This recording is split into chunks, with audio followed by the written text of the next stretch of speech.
Hello, hello. Is the audio okay? Yes. I think we're fine. For now. You know, technical difficulties and everything. Hello, everybody! Welcome back to my channel. It's your favorite virtual mermaid, Kaiko. Kaiko. Okay. We're back again for another segment of Tall Tales with Kaiko. And today we're gonna tell the story of Aladdin. And hello everybody in chat! Hello Uzix, Groudon, and Bea! Welcome! Oh, those emojis are really cute. What are they? Like tiny smileys with hearts on their heads? Cook the fish. Roast it over the fire. I wonder if I can actually do that right now, though. Hold on. I'm gonna mess with Kaiko. just cook my tail over the fire.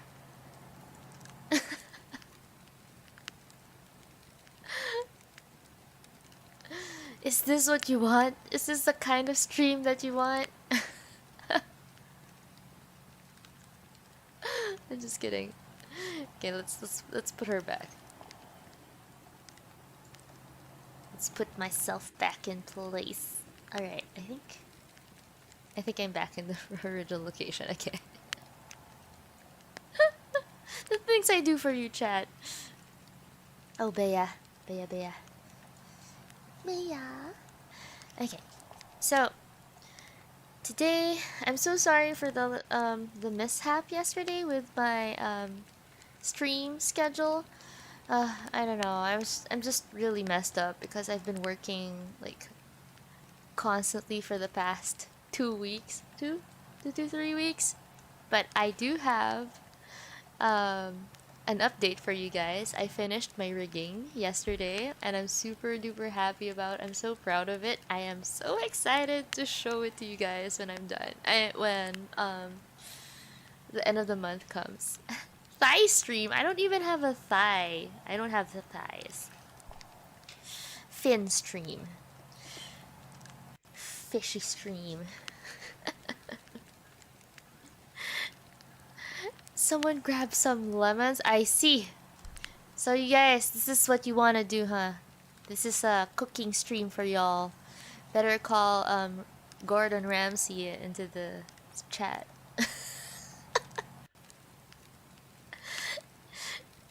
Hello, hi Richter, hi Sarah, also welcome. Anyway, oh wow, thank you guys for coming to the stream. This is fun. It's gonna be about Aladdin and the Wonderful Lamp, and just some odd facts here. Despite what we know from Disney, Aladdin wasn't originally a Middle Eastern character. Actually, he came from China, and I think you guys will find this story very interesting because it's quite different from the original story from Disney. So I hope you guys find it interesting. All right. So another end of the week. I'm moving Tall Tales with Kaiko to Sundays, by the way, because it's really busy by the end of the week. Oh no, I mean like at the end of Mondays, and I'm pretty tired myself as well. So I think I'm moving it to Sunday so that we can all enjoy ourselves. Yay. Anyway, so let's start. Without further ado, this is the story of Aladdin and the Wonderful Lamp. I hope you guys enjoy it, and I hope you have some snacks too, and water. Okay, remember hydration. Hydrate yourselves. I'm gonna hydrate myself too. Salmon? I know, salmon sushi is so good. You don't get that in the ocean. Like, I rarely get to eat that. So good, so good. What kind of fish is my lower half? My lower half is a mermaid fish. Fin. Tail.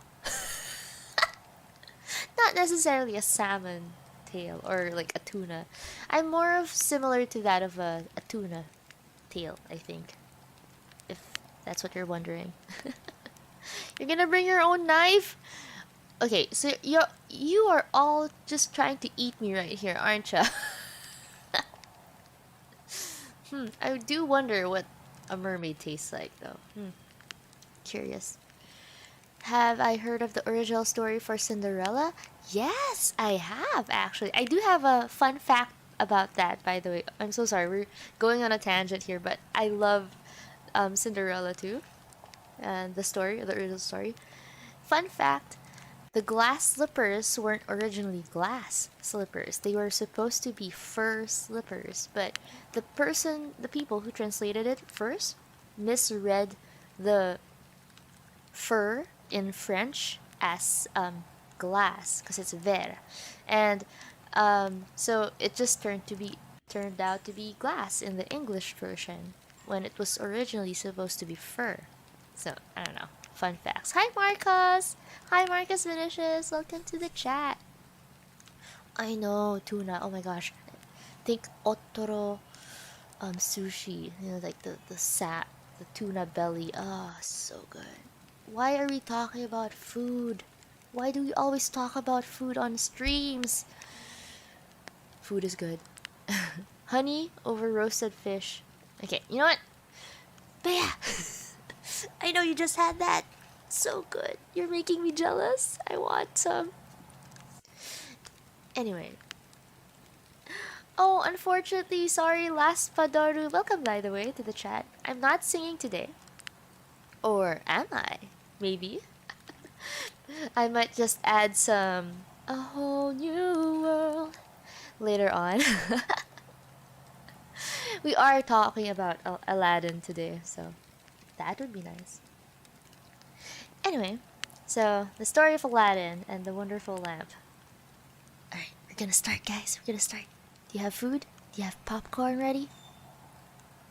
Alright.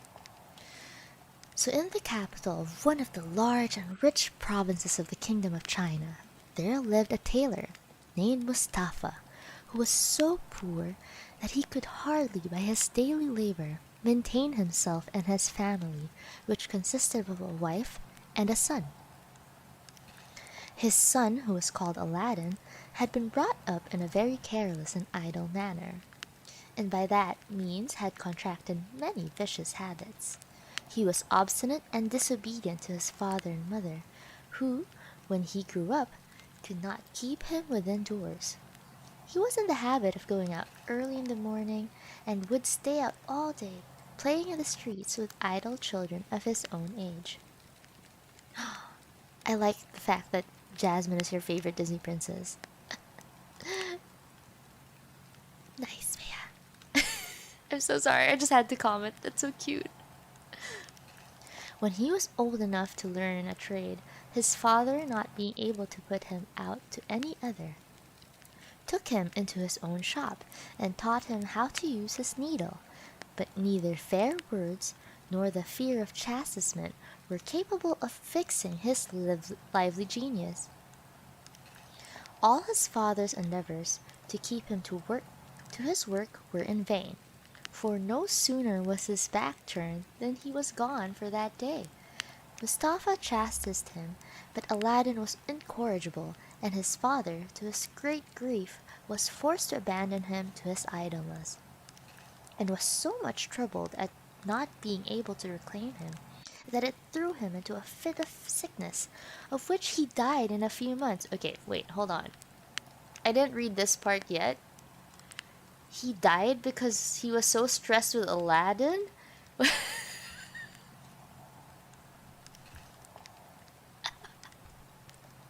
Damn, what did Aladdin do? What's this? I just went through my whole pantry looking for food. Oh, yes. Aha.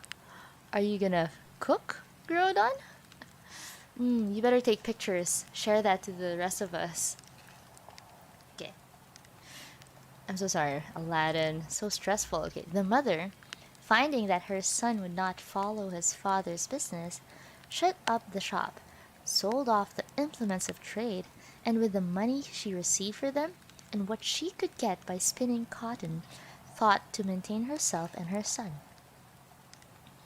Aladdin, who was now no longer restrained by the fear of a father, and who cared so little for his mother that whenever she chid him he would abuse her, gave himself entirely over to his idle habits, and was never out of the streets from his companions.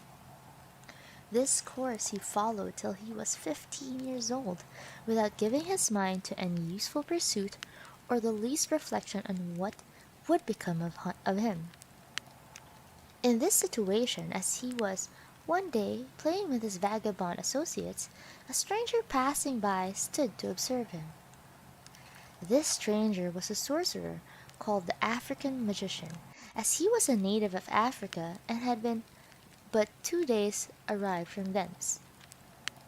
The African American magician, who was a good physiognomist, observing in Aladdin's countenance something absolutely necessary for the execution of the design he was engaged in, inquired artfully about his family, who he was, and what were his inclinations, and when he had learned all he desired to know, went up to him, and taking him aside from his comrade, said, "Child, was not your father called Mustafa the tailor?" "Yes, sir," answered the boy, "but he has been dead a long time." But at these words the African magician threw his arms around Aladdin's neck and kissed him several times with tears in his eyes. Aladdin, who observed his tears, asked him what made him weep. "Alas, my son!" cried the African magician, with a sigh, "how can I forbear? I am your uncle. Your worthy father was my own brother. I have been many years abroad, and now I am come home with the hopes of seeing him. You tell me he is dead? But it is some relief to my affliction that I knew you at first sight. You are so like him."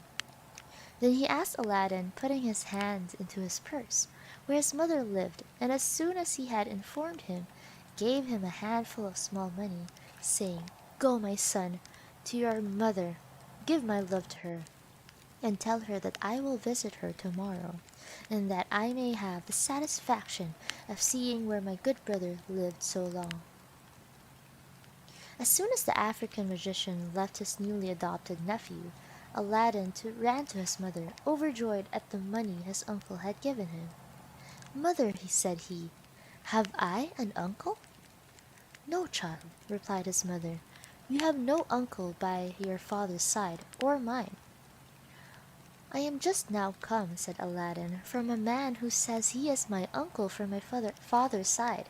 He cried and kissed me when I told him my father was dead, and to show you what I tell you is truth," added he, pulling out the money, "see what he has given me. He charged me to give his love to you, and to tell you that tomorrow he will come and pay you a visit, that he may see the house my father lived and died in." This is some stranger danger right here. "Indeed, child," replied the mother, "your father had a brother, but he has been dead for a long time, and I never heard of another." The mother and son talked no more then of the African magician, but the next day Aladdin's uncle found him playing in another part of the town with other youths, and embracing him as before, put 2 pieces of gold into his hand, and said to him, "Carry this child to your mother. Tell her that I will come and see her tonight, and bid her get us something for supper. But first show me the house where you live." Ooh, stranger danger, man. After Aladdin had showed the African magician the house, he carried the 2 pieces of gold to his mother, and when he had told her of his uncle's intention, she went out and bought provisions. She spent the whole day in preparing the supper, and at night, when it was ready, said to her son, "Perhaps your uncle knows not how to find our house. Go and bring him if you meet with him." Although Aladdin had showed the magician the house, he was ready to go, when somebody knocked at the door, which he immediately opened, and the magician came and loaded with wine and all sorts of fruits, which he had brought for a dessert. Are you surprised, Sarah? Yes, it's very different from the original Disney Aladdin version. Much like all of the Disney movies, don't you think? After the African magician had given what he bought into Aladdin's hands, he saluted his mother and desired her to shew him the place where his brother Mustafa used to sit on the sofa. And when she had so done, he fell down and kissed it several times, crying out with tears in his eyes, "My poor brother! How unhappy am I not to have come soon enough to give you one last embrace!" Aladdin's mother desired him to sit down in the same place, but he declined. "No," said he, "but give me leave to sit opposite, that, although I am deprived of the satisfaction of seeing one so dear to me, I may at least have the pleasure of beholding the place where he used to sit." I know, stranger danger is real. Oof. When the magician had sat down, he began to enter into discourse with Aladdin's mother. "My good sister," said he, "do not be surprised at your never having seen me at all the time you were married to my brother Mustafa. I have been 40 years absent from my country, which is my native place as well as my late brother's. And during that time I have traveled into the Indies, Persia, Arabia, Syria, and Egypt, have resided in the finest towns of these countries, and afterward crossed over into Africa, where I made a longer stay. At last, as it is natural for a man to remember his native country, I was desirous to see mine again, and to embrace my dear brother. And finding I had strength enough to undertake so long a journey, I immediately made the necessary preparations and set out. I will not tell you the length of time it took me, all the obstacles I met with, and what fatigues I have endured to come hither. But nothing ever afflicted me so much as hearing of my brother's death. I observed his features in the face of my nephew, your son, and distinguished him among the number of lads with whom he was at play. He can tell you how I received the most melancholy news that ever reached my ears. But God be praised for all things. It is a comfort for me to find, as it were, my brother in a son who has his most remarkable features. There's a surprise, by the way, here. It's not a total stranger danger thing. Ow! Oh, I hit myself. I'm so sorry. Wait, hold on. I'm just gonna grab some water.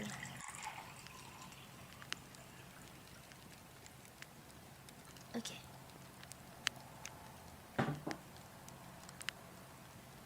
This African magician is so sus. Would some random person that you meet along the street and say, "Hey, I'm your uncle," and then kisses you, just say, "Hey, yeah, come on over to my house." The African magician, perceiving that the widow began to weep at the remembrance of her husband, changed the conversation, and turning toward her son, asked him his name. "I am called Aladdin," said he. "Well, Aladdin," replied the magician, "what business do you follow? Are you of any trade?" That bonk. I'm so sorry. That was me hitting the table with a water canister. I am a big, long girl, okay? I need space, and sometimes the space hates me. At this question, the youth hung down his head, and was not a little abashed when his mother answered, "Aladdin is an idle fellow. His father, when alive, strove all he could to teach him his trade, but could not succeed. And since his death, he does nothing but idle away his time on the streets, as you saw him, without considering he is no longer a child. And if you do not make him ashamed of it, I despair of his ever coming to any good. He knows that his father left him no fortune, and sees me endeavor to get bread by spinning cotton. For my part, I am resolved one of these days to turn him out of the doors and let him provide for himself. A metal arm? I do not have a metal arm. Just to quell that theory. But it was a large bonk. Yes, I do admit. Glass on glass sounds a bit like metal. After these words, Aladdin's mother burst into tears, and the magician said, "This is not well, nephew. You must think of getting your livelihood. There are many sorts of trades. Consider if you have not an inclination to some of them. Perhaps you did not like your father's and would prefer another." Oh, Groudon, you're leaving? Bye! I hope you had a great time hanging out with us for now. Consider if you have not an inclination to some of them. Perhaps you did not like your father's and would prefer another. Come, do not disguise your sentiments from me. I will endeavor to help you. But finding that Aladdin returned no answer, "If you have no mind," continued he, "to learn any handicraft, I will take a shop for you, furnish it with all sorts of fine stuffs and linens, and with the money you make of them, lay in fresh goods, and then you will live in an honorable way. Consult your inclination, and tell me freely what you think of my proposal." This plan greatly flattered Aladdin, who hated work, but had sense enough to know that such shops were much frequented and the owners respected. He told the magician he had a greater inclination to that business than to any other, and that he should be much obliged to him for his kindness. Since this profession is agreeable to you," said the African magician, "I will carry you with me tomorrow, clothe you as handsomely as the best merchant in the city, and afterward we will think of opening a shop as I mentioned." So sus! The widow, who never till then could believe that the magician was her husband's brother, no longer doubted after his promises of kindness to her son. She thanked him for his good intentions, and after having exhorted Aladdin to render himself worthy of his uncle's favor by good behavior, served up supper, at which they talked of several indifferent matters, and then the magician, who saw that the night was pretty far advanced, took his leave and retired. He came again the next day as he promised, and took Aladdin with him to the merchant, who sold all sorts of clothes for different ages and ranks, ready-made, and a variety of fine stuffs. He asked to see some that suited Aladdin in size, and Aladdin, charmed with the liberality of his new uncle, made choice of one, and the magician immediately paid for it. When the boy found himself so handsomely equipped, he returned his uncle thanks, who promised never to forsake him, but always to take him along with him, which he did to the most frequented places in the city, and particularly where the principal merchants kept their shops. When he brought him into the street where they sold the richest stuffs and the finest linens, he said to Aladdin, as you are soon to be a merchant, it is proper you should frequent these shops and be acquainted with them." He then showed him the largest and finest mosques, carried him to the khans or inns where the merchants and travelers lodged, and afterward to the Sultan's palace, where he had free access, and at last brought him to his own khan, where, meeting with some merchants he had become acquainted with since his arrival, he gave them a treat to bring them and his pretended nephew acquainted. This entertainment lasted till night, when Aladdin would have taken leave of his uncle to go home, but the magician would not let him go by himself, but conducted him to his mother, who, as soon as she saw him so well dressed, was transported with joy and bestowed 1,000 blessings upon the magician for being at so great an expense for her child. "Generous relation," said she, I know not how to thank you for your liberality. I wish you may live long enough to witness my son's gratitude, which he cannot better shew than by regulating his conduct by your good advice." "Aladdin," replied the magician, "is a good boy, and I believe you shall do very well. But I am sorry for one thing, which is that I cannot perform tomorrow what I promised, because as it is Friday, the shops will be shut up, and therefore we cannot hire or furnish one till Saturday. I will, however, call on him tomorrow, and take him to walk in the gardens, where people of the best fashion generally resort. Perhaps he has never seen these amusements. He has only hitherto been among children, but now he must see men." The African magician then took his leave of the mother and the son and retired.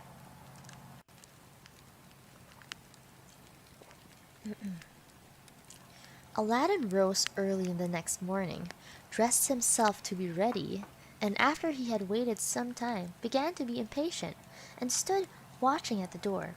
But as soon as he perceived his uncle coming, he told his mother, took his leave of her, and ran to meet him. The magician caressed Aladdin and said, "Come, my dear child, and I will shew you fine things." I swear, stranger danger, what is this? Caressed Aladdin? What? Where's my BL fangirls at? He then led him out at one of the gates of the city to some magnificent palaces, to each of which belonged beautiful gardens into which anybody might enter.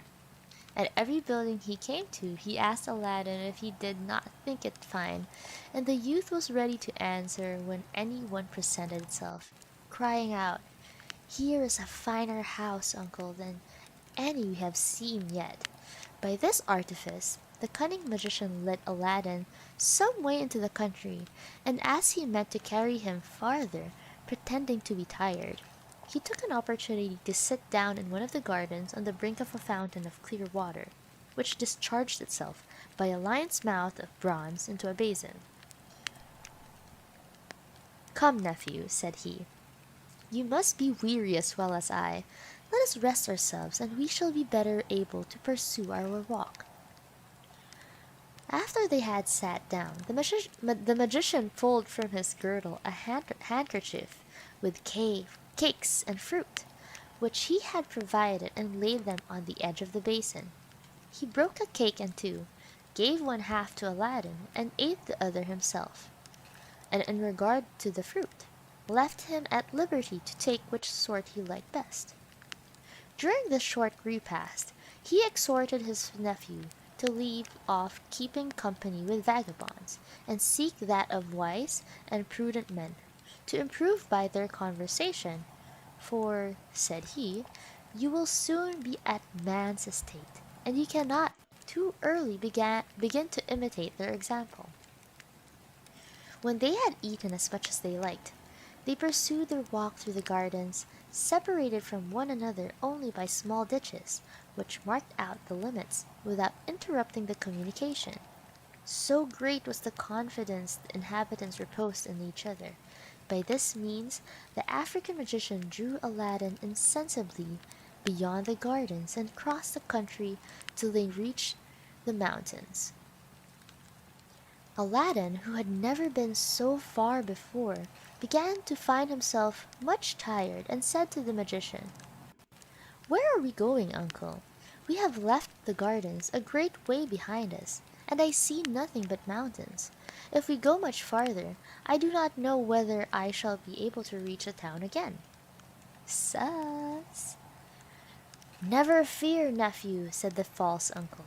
"I will shew you another garden which surpasses all that we have yet seen, and when we come there, you will say that you would have been sorry to have been so nigh, and not see it."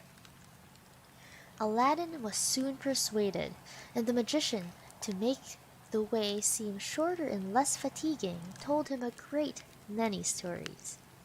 At last they arrived between two mountains of moderate height and equal size, divided by a narrow valley, which was the place where the magician intended to execute the design that he had brought him from Africa to China.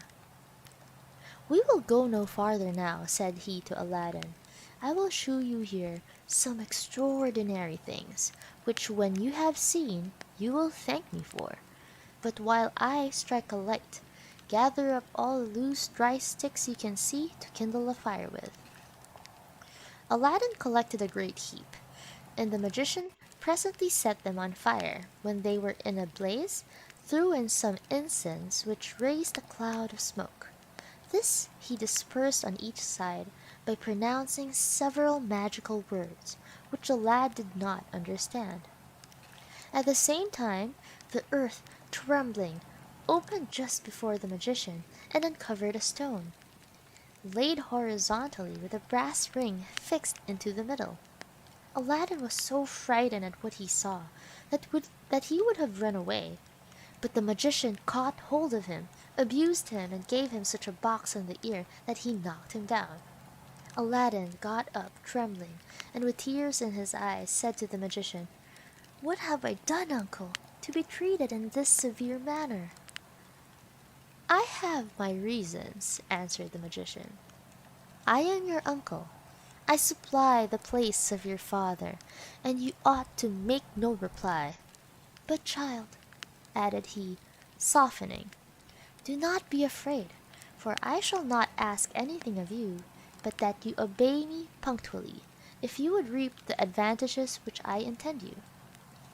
These fair promises calmed Aladdin's fears and resentment, and when the magician saw that he was appeased, he said to him, "You see what I have done by virtue of my incense and the words I pronounced.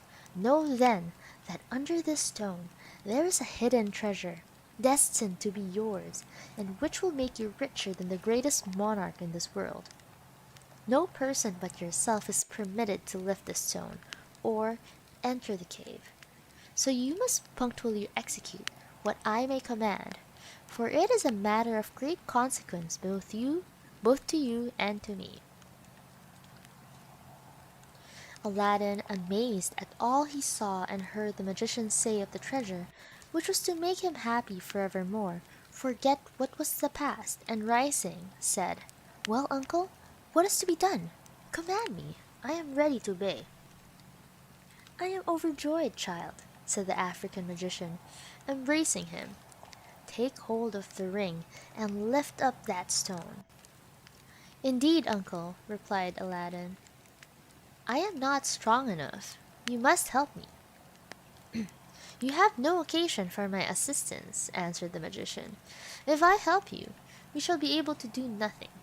Take hold of that ring, pronounce the names of your father and grandfather, then lift it up, and you will find it will come easily." Aladdin did as the magician bade him, raised the stone with ease, and laid it on one side.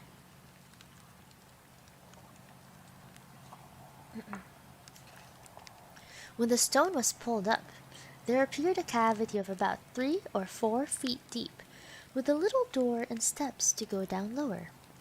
"Observe, my son," said the African magician, "what I direct. Descend into the cave, and when you are at the bottom of these steps, you will find a door which will lead you into a spacious vault, divided into 3 great halls, in each of which you will see 4 large brass cisterns placed on each side, full of gold and silver. But take care you do not meddle with them. Before you enter the first hall, be sure to tuck up your vest, wrap it about you, then pass through the second into the third without stopping. Above all, have a care that you do not touch the walls, for if you do, you will die instantly. At the end of the third hall, you will find a door, which opens into a garden planted with fine trees loaded with fruit. Walk directly across the garden by a path which will lead you to 5 steps that will bring you upon a terrace, where you will see a niche before you, and in that niche a lighted lamp. Take the lamp down and extinguish it. When you have thrown away the wick and poured out the liquor, put it in your waistband, and bring it to me. Do not be afraid that the liquor will spoil your clothes, for it is not oil, and the lamp will be dry as soon as it is thrown out. If you should wish for any of the fruit of the garden, you may gather as much as you please." After those words, the magician drew a ring off his finger and put it on one of Aladdin's, telling him that it was a preservative against all evil.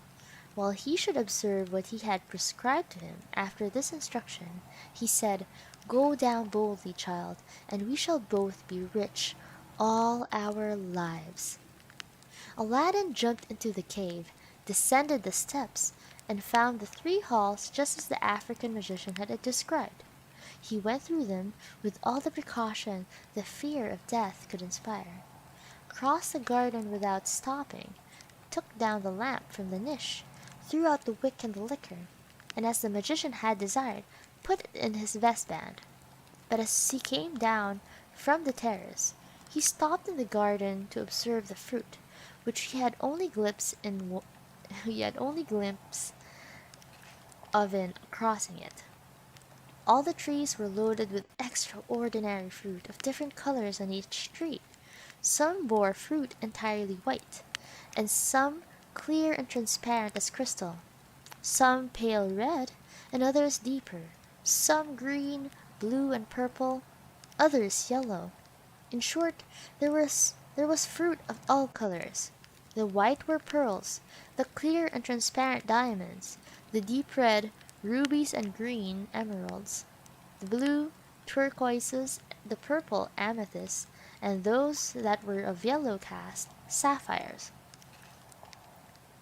Aladdin was altogether ignorant of their worth, and would have preferred figs and grapes or any other fruits. But though he took them only for colored glass of little value, yet he was pleased with the variety of colors, and the beauty and extraordinary size of the seeming fruit, that he had resolved to gather some of every sort, and accordingly filled the 2 new purses his uncle had bought for him with his clothes.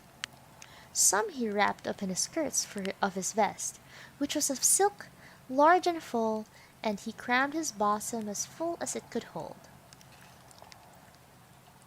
Aladdin, having thus loaded himself with riches, returned through the 3 halls with the same precaution, made all the haste he could, that he might not make his uncle wait, and soon arrived at the mouth of the cave, where the African magician expected him with the utmost impatience. As soon as Aladdin saw him, he cried out, "Pray, uncle, lend me your hand to help me out." "Give me the lamp first," replied the magician. "It will be troublesome to you." "Indeed, uncle," answered Aladdin, "I cannot now. It is not troublesome to me, but I will as soon as I am up." The African magician was so obstinate that he would have the lamp before he would help him up. And Aladdin, who had encumbered himself so much with fruit that he could not well get at it, refused to give it to him till he was out of the cave. The African magician, provoked at his obstinate refusal, flew into a passion, threw a little of his incense into the fire, which he had taken care to keep in, and no sooner pronounced 2 magical words that the stone which had closed the mouth of the cave moved into its place, with the earth over it in the same manner as it lay at the arrival of the magician and Aladdin. This action of the African magician's plainly shewed him to be neither Aladdin's uncle nor Mustafa, the tailor's brother. Oh, wow. This is a bit of a racist phrase, by the way, but a true African. Oh, anyway, back in the day, this was something that they talked about. Okay, just so you guys know, this is an old text from Arabian Nights. It's a very old book. Okay, they don't even know who wrote these stories, by the way. Just a bunch of fairy tales that were ancient. So Africa, as a country whose inhabitants delight most in magic of any in the whole world, and he had applied himself to it from his youth. After 40 years' experience in enchantments and reading of magic books, he had found out that there was in the world a wonderful lamp, the possession of which would render him more powerful than any monarch. And by a late operation of geomancy, he had discovered that his lamp lay concealed in a subterranean place in the midst of China. Fully persuaded of the truth of this discovery, he set out from the farthest part of Africa, and after a long and fatiguing journey, came to the town nearest to this treasure. But though he had a certain knowledge of the place where the lamp was, he was not permitted to take it himself, nor to enter the subterranean place, but must receive it from the hands of another person. For this reason he had addressed himself to Aladdin, whom he looked upon as a lad fit to serve this purpose, resolving as soon as he should get the lamp into his hands to sacrifice him to his avarice and wickedness, by making the fumigation mentioned before, and repeating two magical words, the effect of which would remove the stone into its place, so that no witness would remain of this transaction. The blow he had given Aladdin was intended to make him obey the more readily, and give him the lamp as soon as he should ask for it. But this too great precipitation, and his fear lest somebody should come that way and discover what he wished to keep secret, produced an effect quite contrary to what he had proposed. When the African magician saw that all his hopes were frustrated forever, he returned to the same day for Africa, but went quite round the town, and at some distance from it, lest some persons who had observed him walk out with the boy, on seeing him come back without him, should entertain suspicions and stop him.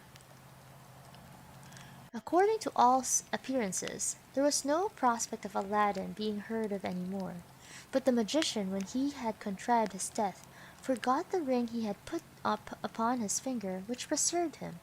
Though he knew not its virtue, it may seem astonishing that the loss of that, together with the lamp, do not drive the magician to despair. But magicians are so much used to misfortunes that they do not lay them to heart, but still feed themselves to the end of life with unsubstantial notions and chimeras.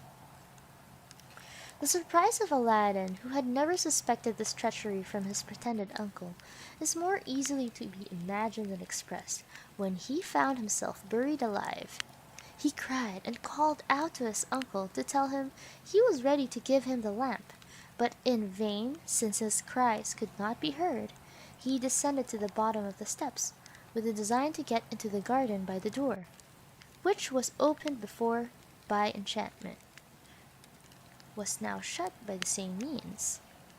He then redoubled his cries, sat down on the steps without any hopes of ever seeing light again, and in a melancholy certainty of passing the present darkness into that of a speedy death. Aladdin remained in this state 2 days, without eating or drinking, and on the third night looked upon death as inevitable. Clasping his hands with resignation to the will of God, he said, "There is no strength or power but in the great and higher God." And joining his hands, he had rubbed the ring which the magician had put on his finger, and of which he knew that not yet of the virtue. Immediately a genie of enormous size and frightful aspect rose out of the earth, his head reaching the roof of the vault, and said to him, "What wouldst thou have?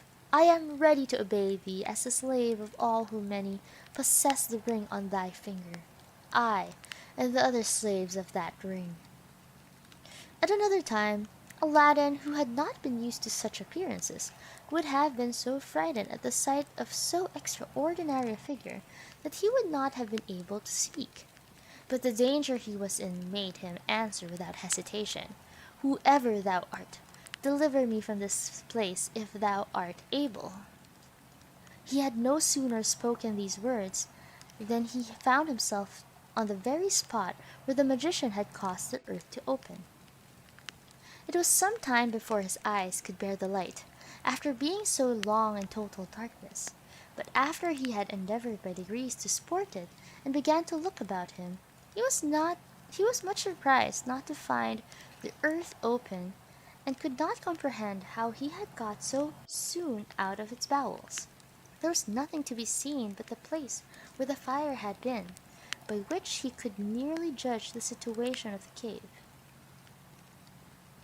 Then turning himself toward the town, he perceived it at a distance in the midst of the gardens that surrounded it, and saw the way by which the magician had brought him.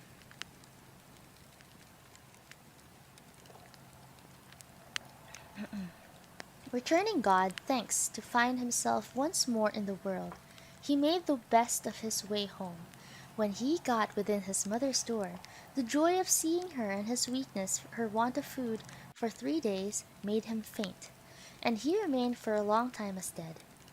His mother, who had given him over for lost, seeing him in this condition, omitted nothing to bring him to himself. As soon as he recovered, the words he spoke were, "Pray, mother, give me something to eat, for I have not put a morsel of anything into my mouth these 3 days." His mother brought what she said, and set it before him. "My son," said she, "be not too eager, for it is dangerous. Eat but little at a time, and take care of yourself.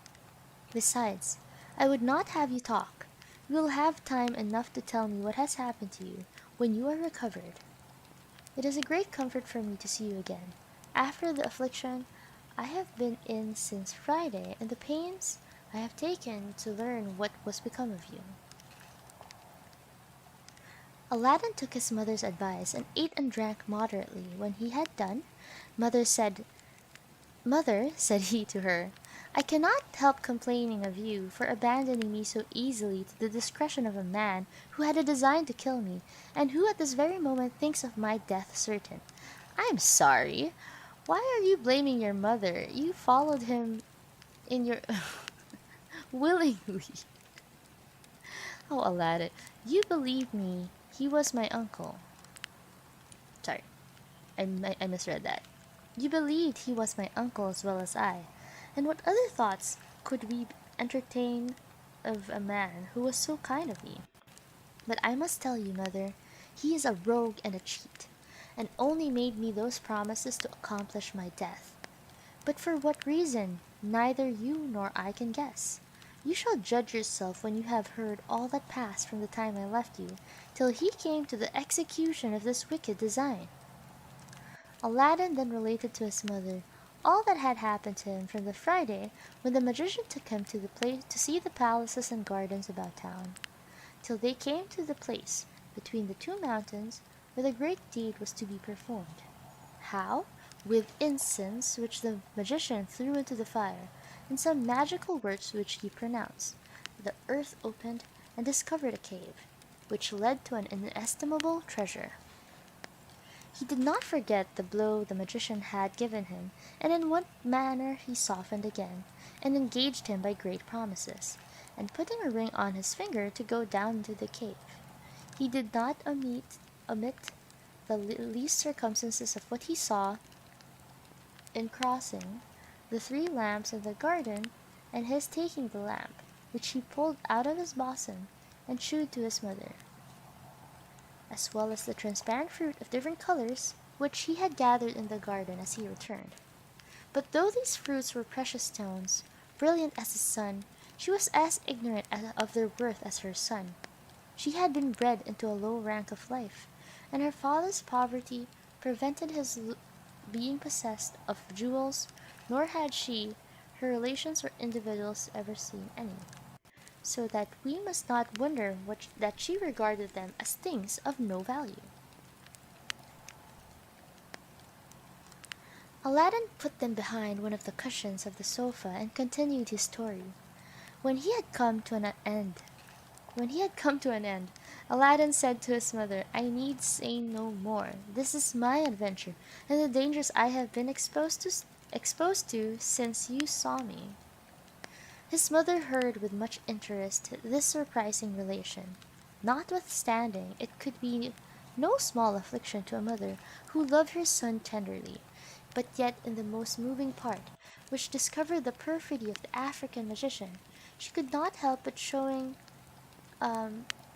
could not help showing by marks of the greatest indignation how much she detested him. And when her son had finished the story, he broke out into 1,000 reproaches against the vile impostor. I'm sorry. She called him a perfidious traitor, barbarian, assassin, deceiver, magician, and an enemy and destroyer of mankind. Without doubt, child, added she, he is a magician, and they are plagues to the world, and by their enchantments and sorceries have commerce with the devil. Bless God for preserving you from his wicked designs, for your death would have him be inevitable. If you had not called upon him and implored his assistance, she said a great deal more against the magician's treachery by finding that whilst she talked, Aladdin began to doze. She left him to his repose and retired. Okay, hold on, I'm so sorry. Oof. Just so you guys know, I'm really hungry actually. Maybe it's all the food talk earlier today. And I'm so sleepy. Uh, okay. We can do this. Let us finish Aladdin. Aladdin, who had not closed his eyes while he was in the subterranean abode, slept very soundly till late in the morning. When the first thing he said to his mother was that he wanted something to eat, and that she could not do him a greater kindness than to give him his breakfast. "Alas, child," said she, "I have not a bit of bread to give you. You ate up all the provisions I had in the house yesterday, and have little patience, and it shall not be long before I will bring you some. I have a little cotton which I have spun. I will go and sell it, buy bread and something for our dinner." "Mother," replied Aladdin, "keep your cotton for another time, and give me the lamp I brought home with me yesterday. I will go sell it, and the money I shall get for it will serve both for breakfast and dinner, and perhaps supper too."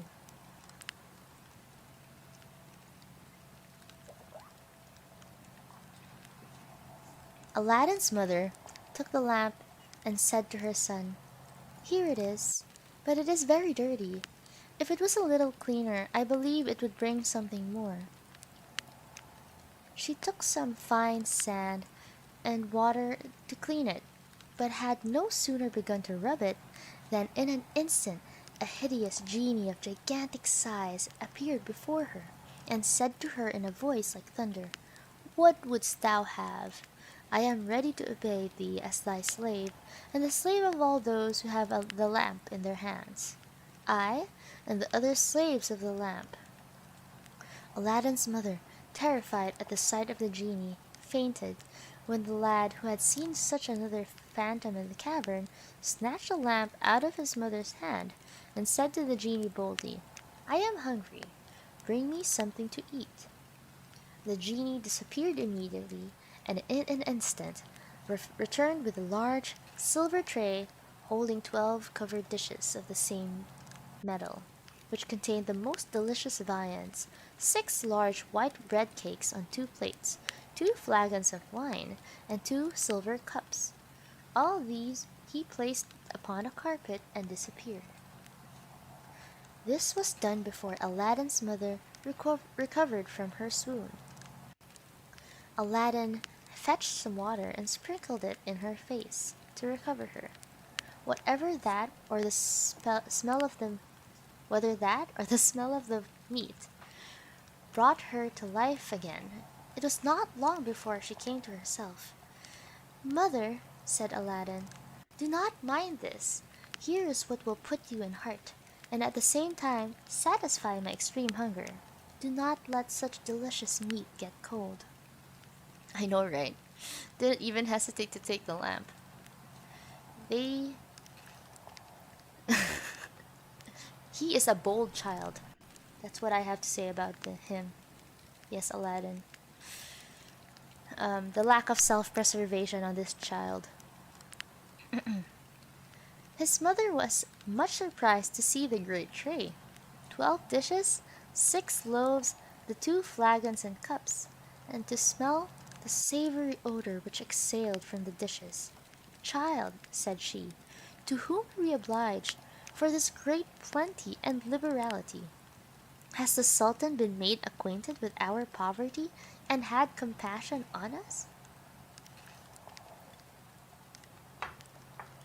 "It is no matter, mother," said Aladdin. "Let us sit down and eat, for you have almost as much need of breakfast as myself. When we have done, I will tell you." Accordingly, both mother and son sat down, and ate with the better relish as the table was so well furnished.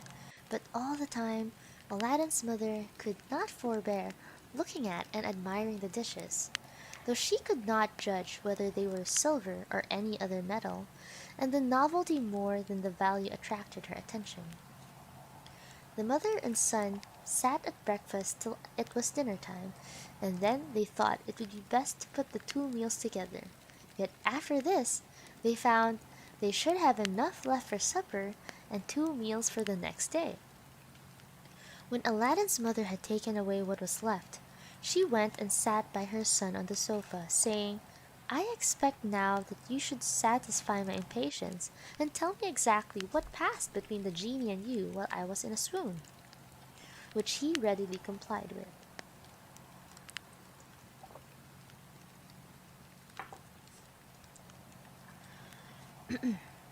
She was in as great amazement at what her son told her as at the appearance of the genie, and said to him, "But, son, what have we to do with genies?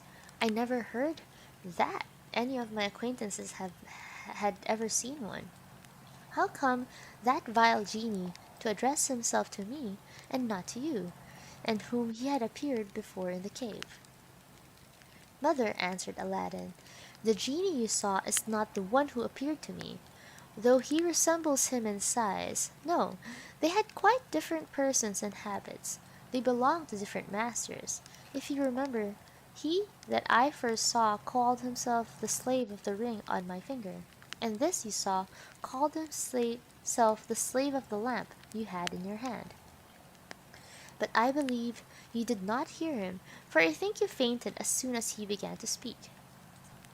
"What?" cried the mother. "Was your lamp then the occasion of that cursed genie's addressing himself rather to me than to you? Ah, my son, take it out of my sight, and put it where you please. I will never touch it. I had rather you would sell it than run the hazard of being frightened to death again by touching it. And if you would take my advice, you would part also with the ring, and not have anything to do with genies, who, as our prophet has told us, are only devils." "With your leave, mother," replied Aladdin, "I shall take care how I sell a lamp, which may be so serviceable both to you and me. Have you not seen, have you not been an eye-witness of what it has procured us? And it shall still continue to furnish us with subsistence. My false and wicked uncle would not have taken so much pains and undertaken so long a journey if it had not been to get into this possession, to get not into his possession this wonderful lamp, which he preferred before all the gold and silver which he knew was in the halls. He knew too well the worth of this lamp not to prefer it to so great a treasure, and since chance hath discovered the virtue of it to us, let us make a profitable use of it, without making any great show and exciting the envy and jealousy of our neighbors. However, since the genies frighten you so much, I will take it out of your sight, and put it where I may find it when I want it.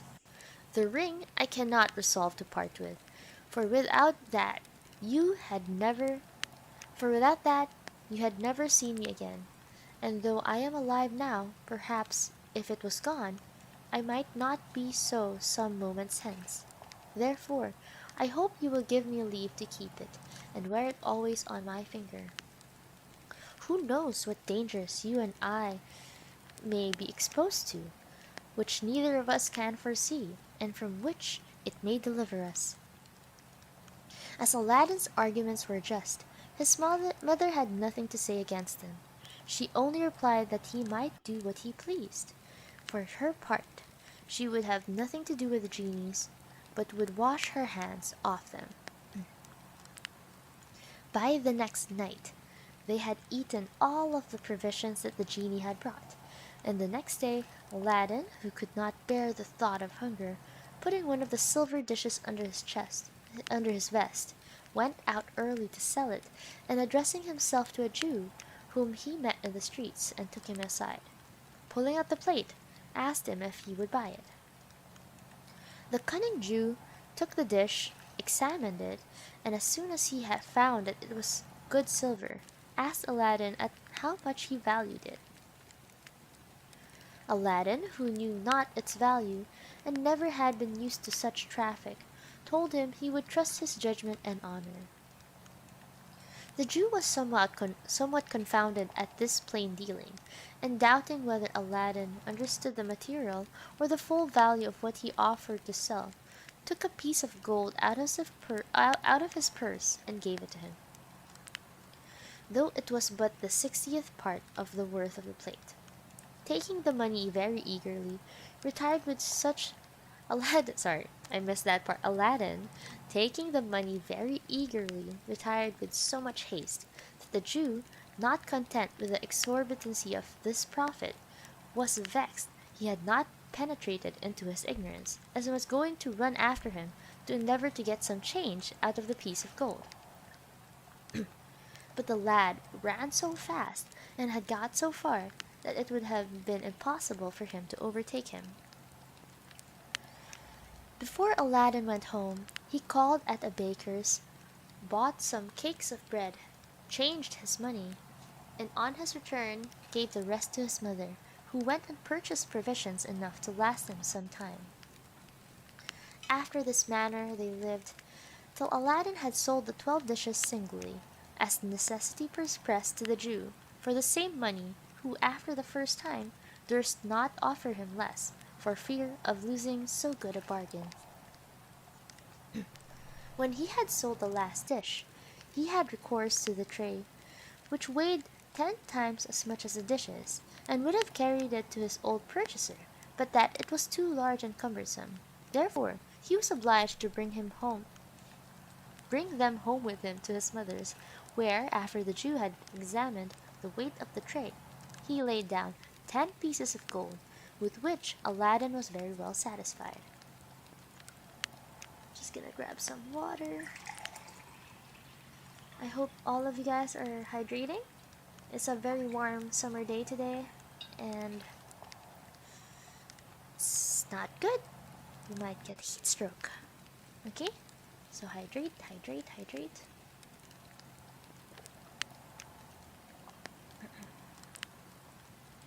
Whew.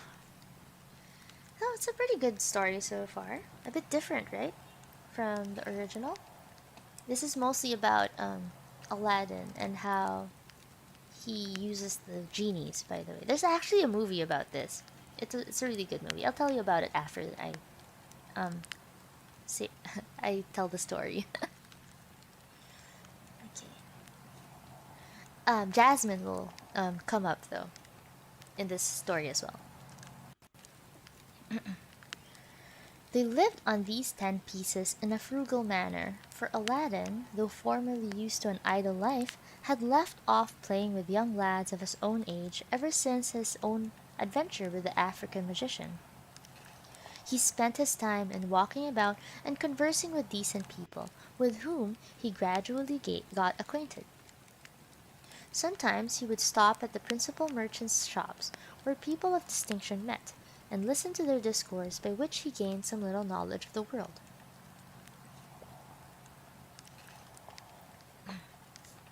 When all the money was spent, Aladdin had recourse again to the lamp. He took it in his hand, looked for the part where his mother had rubbed it with the sand, and rubbed it also, when the genie immediately appeared, and said, "What wouldst thou have? I am ready to obey thee as thy slave, and the slave of all those who have the lamp in their hands. I and the other slaves of the lamp. I am hungry, said Aladdin. Bring me something to eat. The genie disappeared, and presently returned with a tray, and the same number of covered dishes as before, set them down, and vanished. Aladdin's mother, knowing what her son was going to do, went out about some business on purpose to avoid being in the way when the genie came, and when she returned was almost as much surprised as before at the prodigious effect of the lamp. However, she sat down with her son, and when they had eaten as much as they liked, she set enough by to last them 2 or 3 days.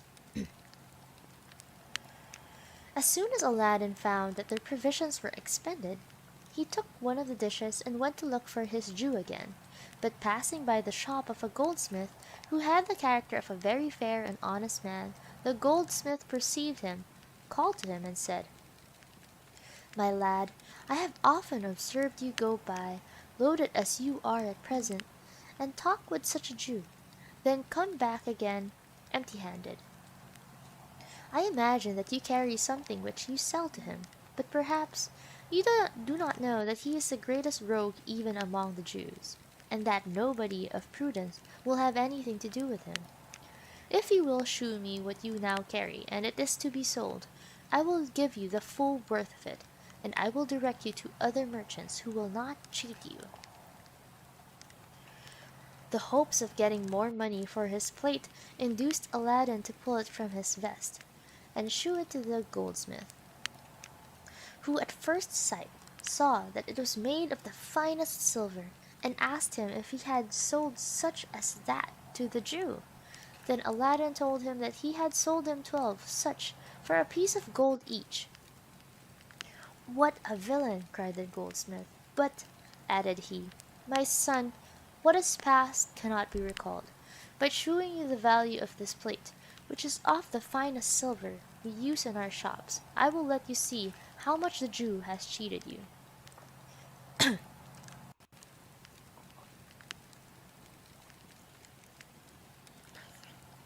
The goldsmith took a pair of scales, weighed the dish, and after he had mentioned how much an ounce of fine silver was worth, assured him that this plate would fetch, by weight, 60 pieces of gold, which he offered to pay down immediately.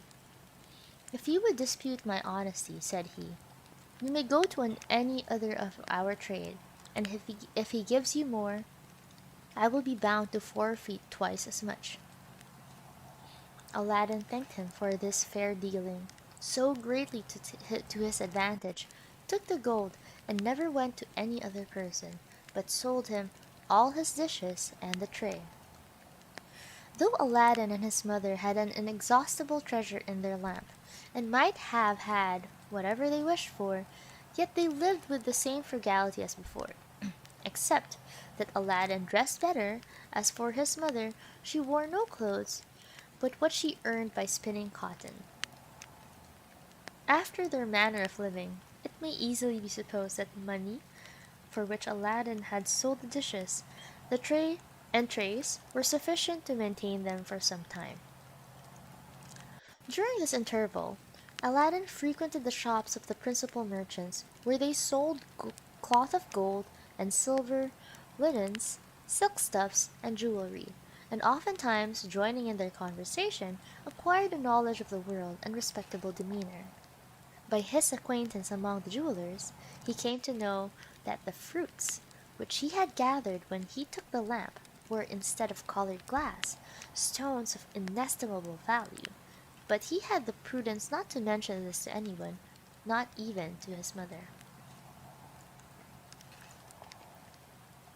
One day, as Aladdin was walking about the town, he heard an order proclaimed, commanding the people to shut up their shops and houses and keep within their doors, while the princess, oh my goodness, I don't know how to pronounce this, Princess Badrul Budur, ah, Princess Badrul Budur, the Sultan's daughter, went to the baths and returned.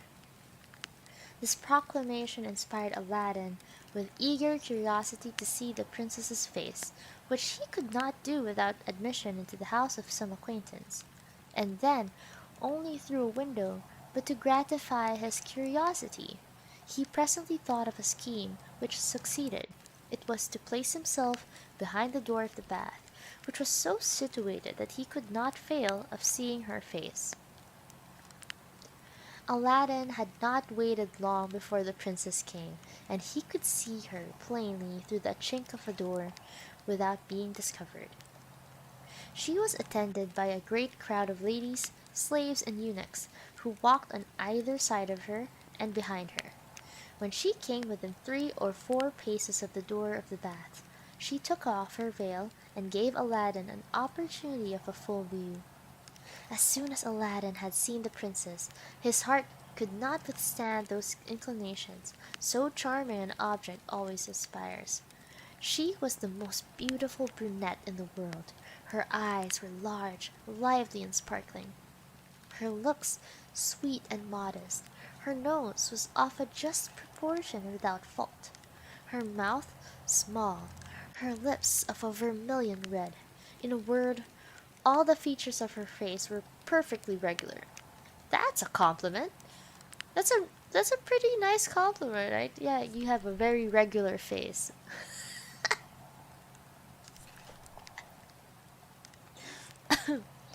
It is not therefore surprising that Aladdin, who had never before seen such a blaze of charms, was dazzled, and his senses ravished by such an assemblage.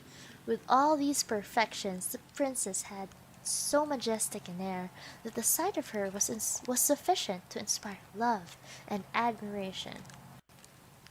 After the princess had passed by and entered the baths, Aladdin remained some time astonished and in a kind of ecstasy, retracing and imprinting the idea of so charming an object deeply in his mind. But at last he resolved to quit his hiding place and go home. He could not so far conceal his uneasiness but that his mother perceived it, was surprised to see him so much more thoughtful than usual, and asked if he were ill. He returned her no answer, but sat carelessly down on the sofa and remained silently musing on the image of the charming Badrul Budur. That is, by the way, Princess Jasmine from Disney. Princess Badrul Budur. After supper, his mother asked him again why he was so melancholy, but could not get any more information, and he determined to go to bed rather than give her the least satisfaction. As he sat the next day on the sofa, opposite his mother, however, as she was spinning cotton, he spoke to her in these words: "I perceive, mother, that my silence yesterday has much troubled you. I was not, nor am I ill, but I assure you that what I felt then and now endure is worse than any disease. It was not proclaimed in this quarter of the town, and therefore you could know nothing of it, that the Sultan's daughter was yesterday to go to the baths. I had a great curiosity to see her face, and as it occurred to me that when she came nigh the bath she would pull her veil off, I resolved to conceal myself behind the door. She did so, and I had the greatest happiness of seeing her lovely face, with the greatest security. This, mother, was the cause of my silence yesterday. I love the princess with more violence than I can express, and as my passion increases every moment, I am resolved to ask her in marriage of the Sultan, her father."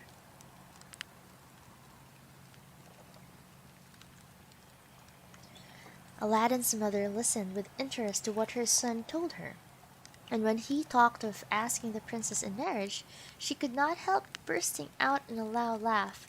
He would have gone on with his rhapsody, but she interrupted him. "Alas, child," said she, "what are you thinking of? You must be mad to talk thus."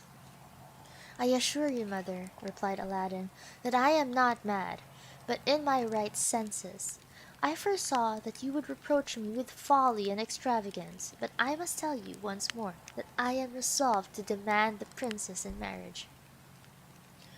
"Indeed, son, replied the mother seriously. I cannot help you. I cannot help telling you that you have forgotten yourself, and I do not see who will venture to make the proposal for you.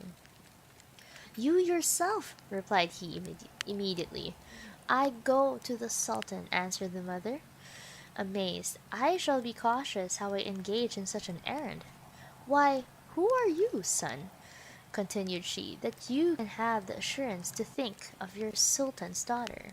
Have you forgotten that your father was one of the poorest tailors in the capital, and that I am of no better extraction? And do not you know that sultans never marry their daughters but to sons of sovereigns like themselves? Mother, answered Aladdin, I foresaw all that you have said or can say, and tell you that neither your discourse nor your remonstrances shall make me change my mind. I have told you that you must ask the princess in marriage for me. I beg of you not to refuse, unless you would rather see me in my grave than by your compliance give me a new life. The good old woman was much embarrassed when she found Aladdin persisting in so wild a design. My son, said she again, I am your mother, and there is nothing that is reasonable that but I would readily do for you. If I were to go and treat about your marriage with some neighbor's daughter, I would do it with all my heart. And even then they would expect you should have some little estate or be of some fair trade. When such poor folks as we are wished to marry, the first thing they ought to think of is how to live. But without reflecting on the meanness of your birth and the little fortune you have to recommend you, you aim at the highest pitch of exaltation, and your pretensions are no less than to demand in marriage the daughter of your sovereign, who with one single word can crush you to pieces. How could so extraordinary a thought come into your head as as that I should go to the Sultan and ask him to give his daughter in marriage to you? Suppose I had the impudence to present him myself before the Sultan, to whom should I address myself to be introduced to this majesty? Hello, Moink! Yo, bro! Welcome to the chat. Do you not think the first person I should speak to would take me for a mad woman and chastise me as I should deserve? I know there is no difficulty to those who go to petition for justice, which the Sultan distributes equally among his subjects. I know, too, that to those who ask a favor he grants it with pleasure, when he sees it deserved. But do you think you have merited the honor you would have me ask? What have you done to claim such a favor, either for your prince or your country? How can I open my mouth to make the proposal to the Sultan? His majestic presence and the luster of his court, which would absolutely confound me. There's another reason, my son, which you did not think of, which is that nobody ever goes to ask a favor of the Sultan without a present. What presents have you to make, and what proportion could they bear to the favor you would ask? Therefore, reflect well, and consider that you aspire to an object which is impossible for you to obtain.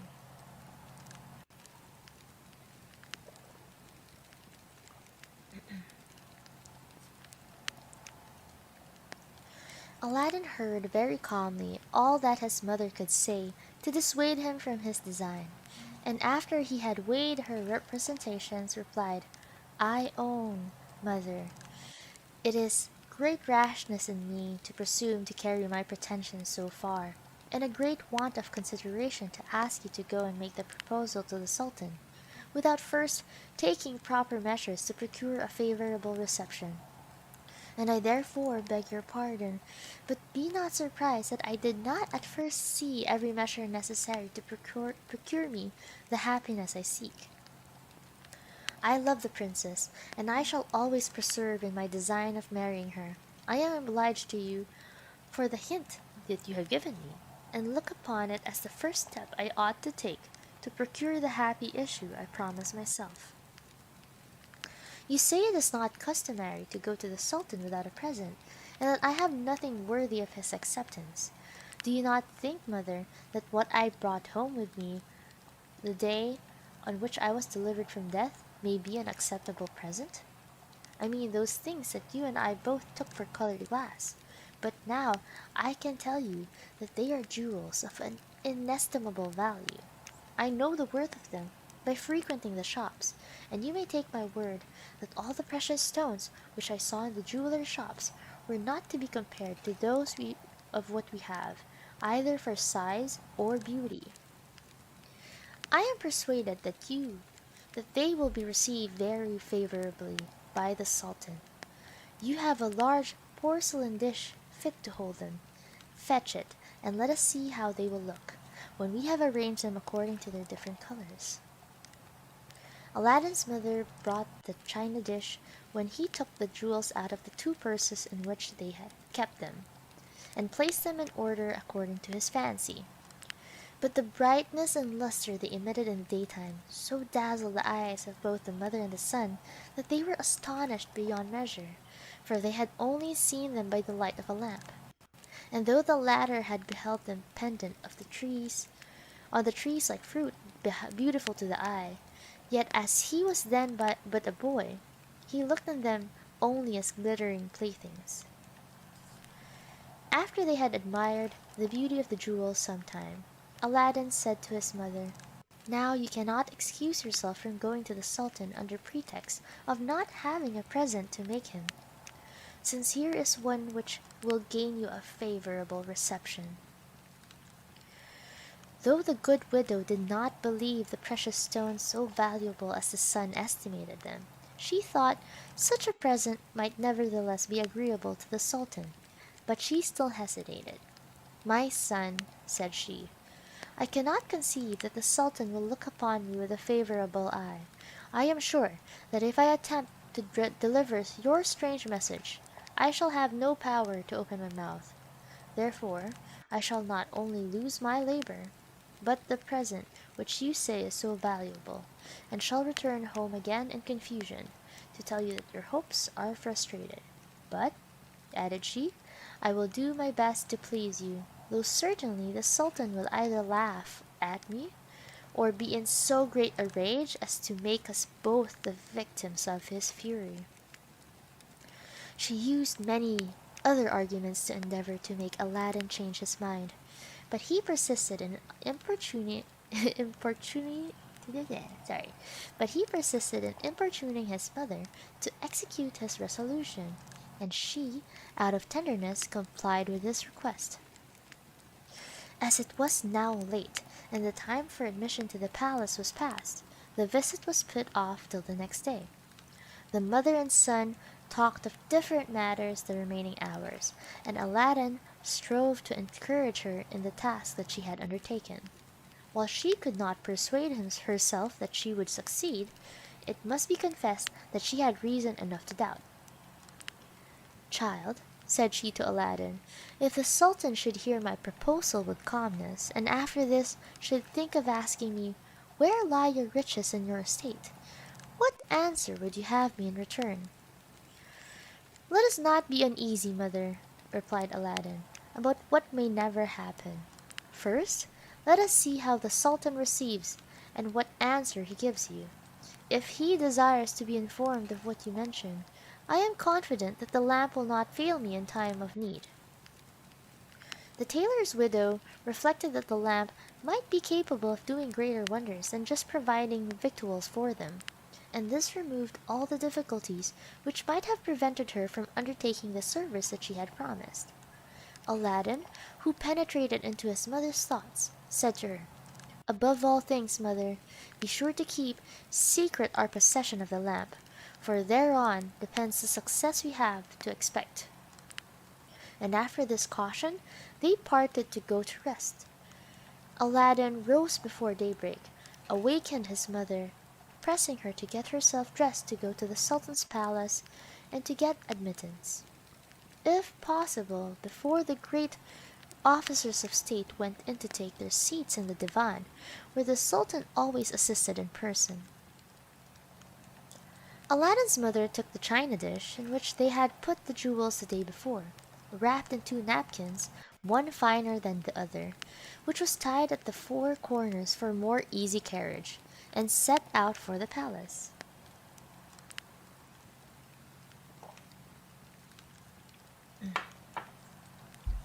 When she came to the gates, the Grand Vizier and other viziers and most distinguished lords of the court were just gone in, but notwithstanding the great crowd of people who had business there, she got into the divan, a spacious hall, the entrance into which was very magnificent. She placed herself just before the Sultan, Grand Vizier, and the great lords, who sat in council on his right hand and left hand. Several causes were called, according to their order, pleaded and adjudged, until the time the divan generally broke up, when the Sultan rising returned to his apartment attended by the Grand Vizier.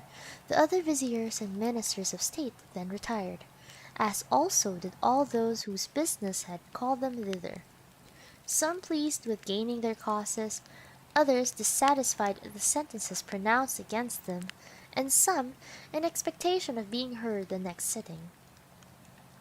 Aladdin's mother, seeing the Sultan retire and all the people depart, judged rightly that he would not sit again that day, and resolved to go home. When Aladdin saw her return with the present, he knew not what to think, and in fear lest she should bring him some ill news, had not courage to ask her any questions. But she, who had never set foot in the Sultan's palace before, and knew not what was everyday practice there, freed him from his embarrassment, and said to him, "Son, I have seen the Sultan, and I am very well persuaded he had seen me too, for I placed myself just before him. But he was so much taken up with those who attended on all sides of him that I pitied him, and wondered at his patience. At last, I believe he was heartily tired, for he rose up suddenly, and would not hear a great many who were ready prepared to speak to him, but went away, at which I was well pleased. For indeed I began to lose all patience, and was extremely fatigued for staying so long. But there is no harm done. I will go again tomorrow. Perhaps the Sultan may not be so busy." Though his passion was very violent, Aladdin was forced to be satisfied, and to fortify himself with patience.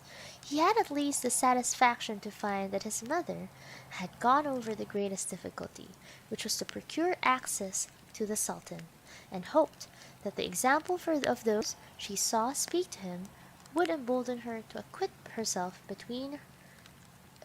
better of her commission when a favorable opportunity might offer. Give me a second while I replenish my water for a moment.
Oh, I'm just kidding. I forgot to bring up my mic. Hello? Replenish my water, like the entire tub? Yes, I need to replenish my tub. It's a very dry and warm day, guys. I really do hope you are all hydrating. It's why is the world so hot? Okay, where were we? Oh, here you go.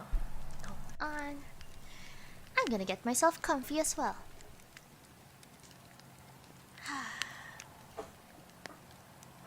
Okay, we're halfway through, by the way.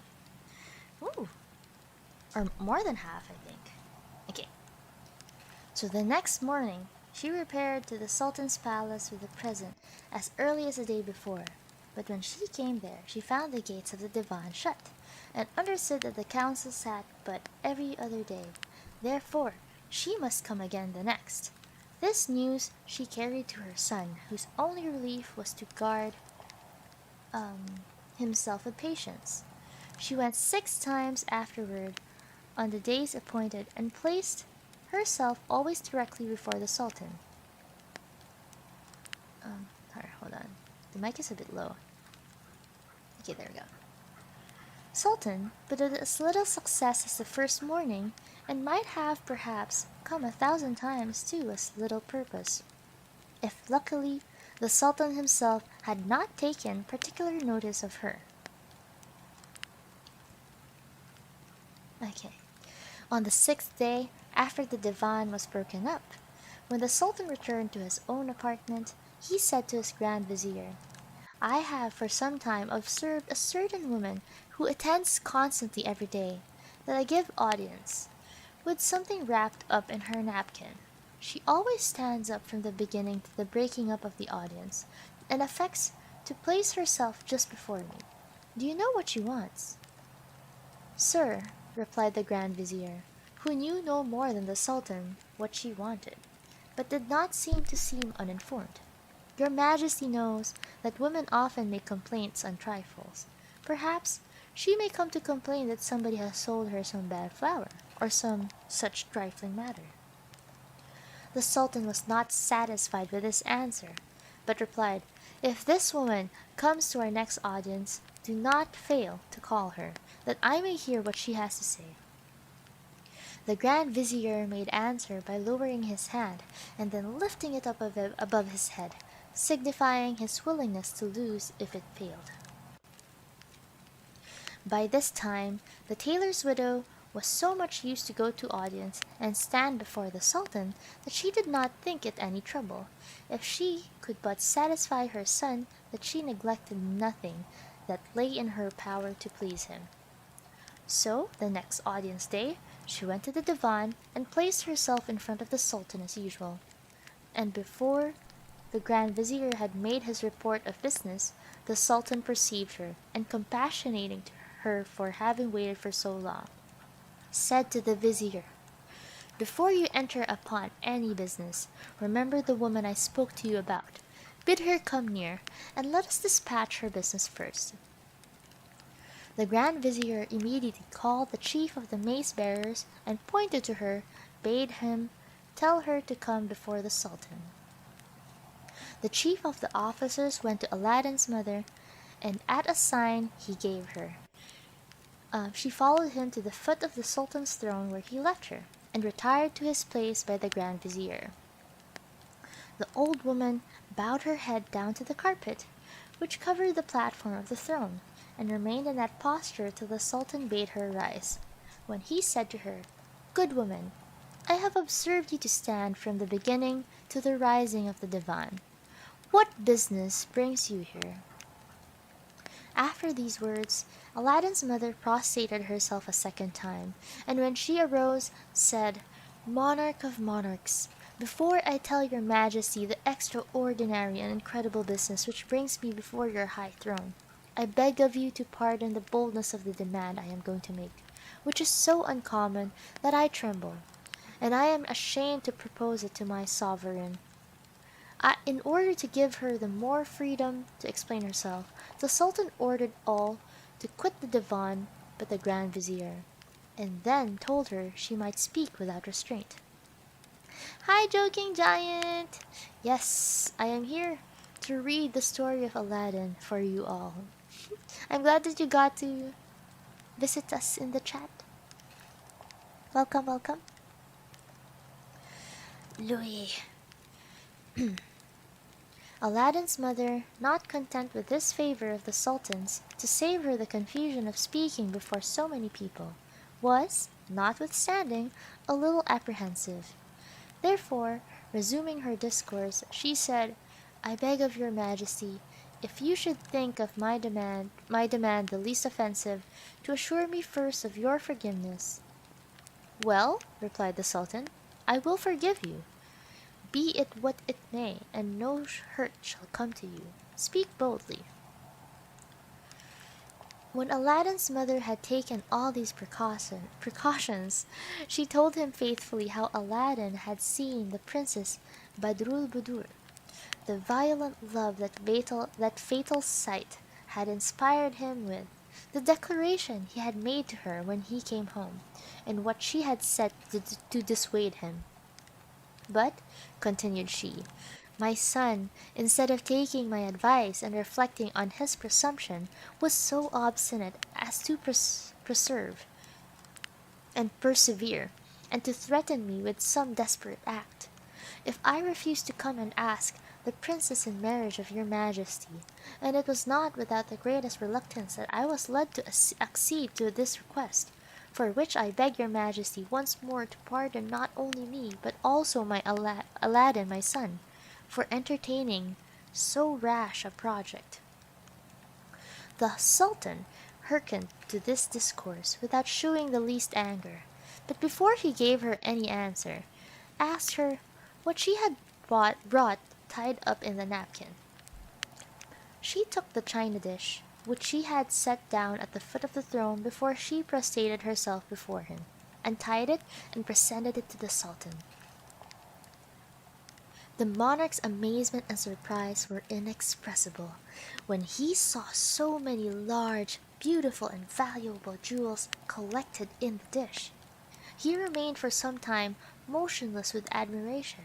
At last, when he had recovered himself, he received the present, crying out in a transport of joy, "How rich! How beautiful!" After he had admired and handled all the jewels, one after another, he turned to the Grand Vizier, and showing him the dish, said, "Behold, admire, wonder, and confess that your eyes never beheld jewels so rich and beautiful before." The Vizier was charmed. "Well," continued the Sultan, "what sayest thou to such a present? Is it not worthy of the Princess, my daughter? And ought I not to bestow her on one who values her at so great a price?" Water?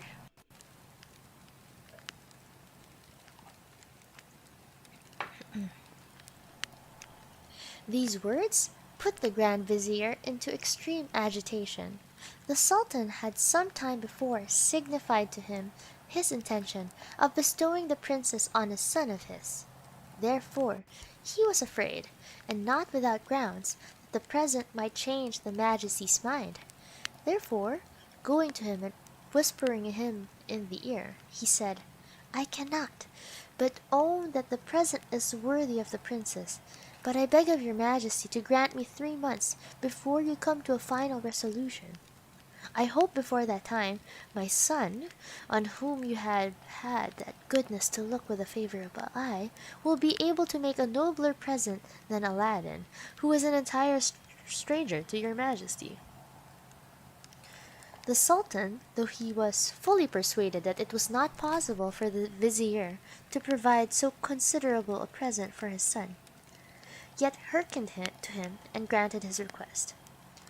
Turning therefore to the old widow, he said to her, "Good woman, go home, and tell your son that I agree to the proposal that you have made, but I cannot marry the princess my daughter till the paraphernalia designed for her to be got ready, which cannot be finished these 3 months. But at the expiration of that time, come again." The widow returned home much more gratified than she had expected, since she had met with a favorable answer. Aladdin thought himself the most happy of all men at hearing this news, and thanked his mother for the pains she had taken in the affair, the good success of which was so great importance to his peace.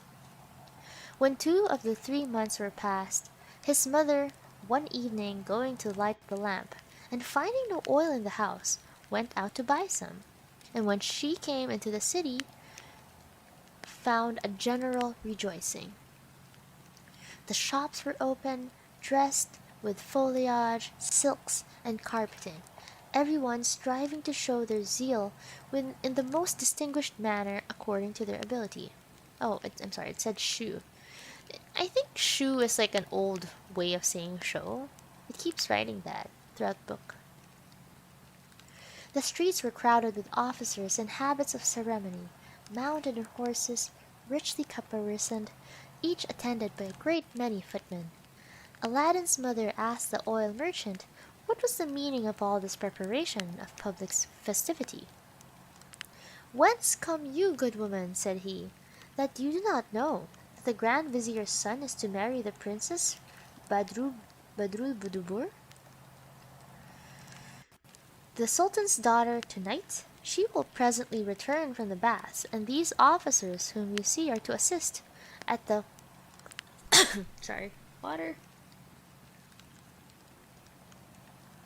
at the cavalcade. I've never seen this word before. Assist at the cavalcade to the palace, where the ceremony is to be solemnized." This was news enough for Aladdin's mother. She ran till she was quite out of breath home to her son, who little suspected any such event. "Child," cried she, "you are undone.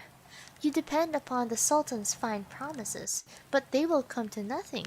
Aladdin was alarmed at these words. "Mother," replied he, "how do you know this Sultan has been guilty of a breach of promise?" "This night," answered the mother, "the Grand Vizier's son is to marry the Princess Badrulbudur."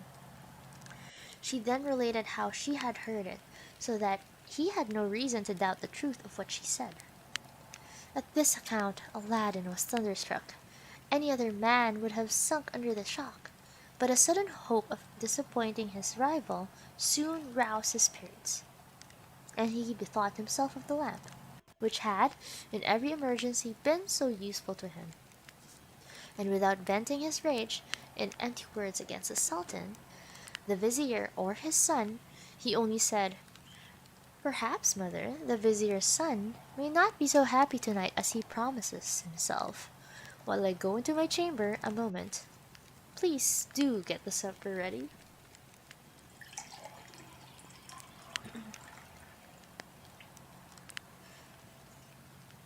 She accordingly went about it, but guessed that her son was going to make use of the lamp to prevent, if possible, the consummation of the marriage.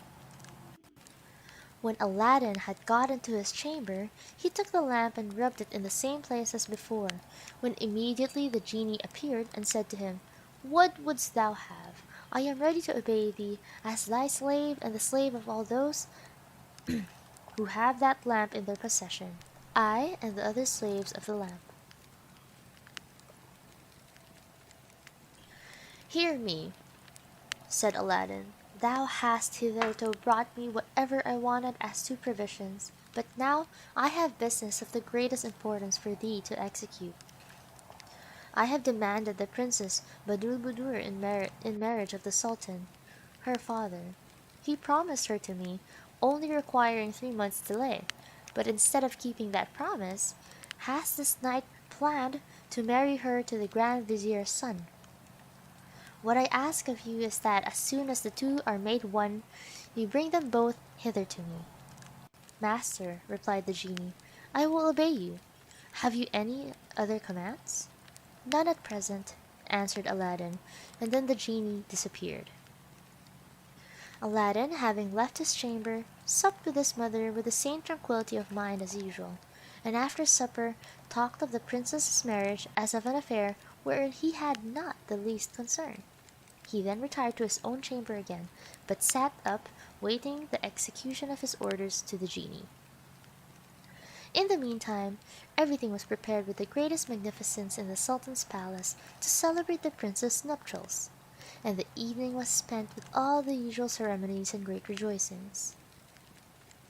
No sooner had the bride and bridegroom slipped away from the company, however, than the genie, as the faithful slave of the lamp, and punctual in executing the command of those who possessed it, to the great amazement of them both, took them up and transported them in an instant to Aladdin's chamber, where he set them down. Aladdin had waited impatiently for this moment. "Take this, new married man," said he to the genie, "shut him up in the house of office, and come again tomorrow morning after daybreak." The genie instantly carried the vizier's son whither Aladdin had commanded him, and after he had breathed upon him, which prevented his stirring, left him there. Passionate as was Aladdin's love for the princess, he did not talk much to her when they were alone, but only said with a respectful air, "Fear nothing, adorable princess. You are here in safety.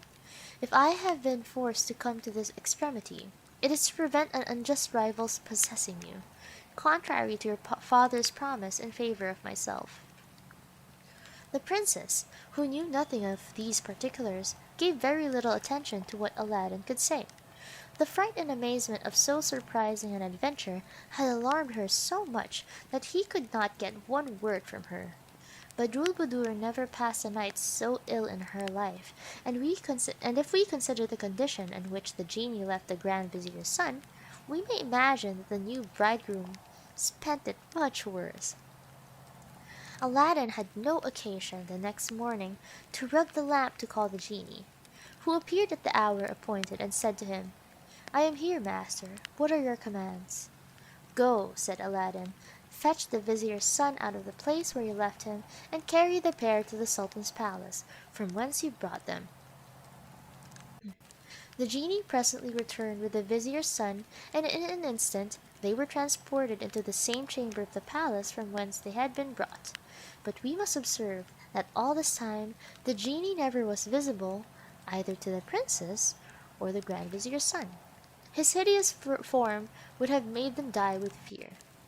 Neither did they hear anything of the discourse between Aladdin and him, and only perceived the motion through the air, and their transportation from one place to another, which we may well imagine was enough to alarm them. The Sultan went to the room of the princess next morning, and kissed her between the eyes, according to custom, wishing her a good morrow. But was extremely surprised to see her so melancholy. She only cast at him a sorrowful look, expressive of great affliction. He said a few words to her, but finding that he could not get an answer, was forced to retire. Nevertheless, he suspected that there was something extraordinary in this silence, and thereupon went immediately to the Sultaness' apartment, told her in what a state he had found the princess, and how she had received him. "Sir," said the Sultaness, "I will go and see her. I am much deceived if she receives me in the same manner." As soon as the Sultaness was dressed, she went to the princess's apartment, who was still in bed. She undrew the curtain, wished her good morrow, and kissed her. But how great was her surprise when she returned no answer, and looking more attentively at her, she perceived her to be much dejected, which made her judge that something had happened, which she did not understand. "How comes it, child," said the Sultaness, "that you do not return my caress? Ought you to treat your mother after this matter? I am induced to believe something extraordinary has happened. Come, tell me freely, and leave me no longer in a painful suspense." At last the princess broke silence with a deep sigh, and said, "Alas, most honored mother, forgive me if I have failed in the respect I owe you. My mind is so full of the extraordinary circumstances which have befallen me that I have not yet recovered from my amazement and alarm." She then related her surprising adventures with the Sultaness, which the Sultaness heard very patiently, but could scarcely believe. "You did well, child," said she, "not to speak of this to your father. Take care not to mention it to anybody, for you will certainly be thought mad if you talk in this manner." "Madame," replied the princess, I can assure you I am in my right senses. Ask my husband, and he will tell you the same circumstances." "I will," said the Sultaness, "but if he should talk in the same manner, I shall not be persuaded of the truth. Come, rise, and throw off this idle fancy. It will be strange if all the feasts and rejoicings in the kingdom should be interrupted by such a vision. Do you not hear the trumpets of congratulations and concerts of the finest music? Cannot these inspire you with joy and make you forget the fancies of a dream?" At the same time, the Sultaness called the princess's woman, and after she had seen her get up, went to the Sultan's apartment, told him that her daughter had got some odd notions in her head, but that there was nothing in them but idle fantasy. She then sent for the vizier's son to know of him something of what the princess had told her. But he, thinking himself highly honored to be allied to the Sultan, and not willing to lose the princess, denied what had happened. "That is enough," answered the Sultaness. "I ask no more. I see you are wiser than my daughter." The rejoicings lasted all that day in the palace, and the Sultaness, who had never left the princess, forgot nothing to divert her, and induce her to take part in the various diversions and shows. But she was so struck with the idea of what had happened to her in the night that it was easy to see her thoughts were entirely taken up with. Neither was the Grand Vizier's son in less tribulation, though his ambition made him disguise his feelings so well that nobody doubted of his being a happy bridegroom. Aladdin, who was well acquainted with what passed in the palace, was resolved with the troublesome adventure of the night, before it should again disturb the unhappy pair, and therefore had recourse to this lamp. And when the genie appeared and offered his service, he said to him, "Bring the Grand Vizier's son and the Princess Badrulbudur hither tonight, as thou didst yesterday."